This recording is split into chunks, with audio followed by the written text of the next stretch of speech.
后来，这个新冠病毒的关系，未当来出国，结果旅行社推出的邮轮跳岛欢迎热烈，生意真好。这回过来推出着环岛的行程，6天5暝，停靠5个县市，会当食到各地美食。 花莲县长市政委市交通部长林佳龙，这是花莲的名产有机的百合干。直接汤加进去。台南来的现煮的牛肉汤加饲甜，还有高雄林丹石斑，全台湾好食的料理一摆拢食会到。跳岛行程了，旅行业者佮推出邮轮环岛行程，继续招你做伙出去佚佗。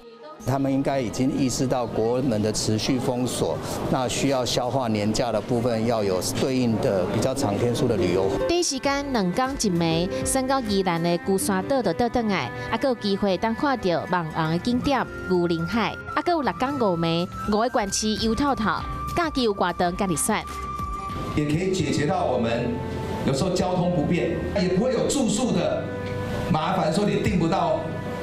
住房。除了邮轮的行程，还有业者和台铁这方面合作，使台湾一连上长7天。高铁这方面是指定的饭店，然后退房免费。因为疫情的关系，无法度出国，业者即马就是想康想胖，要请大家出去佚佗。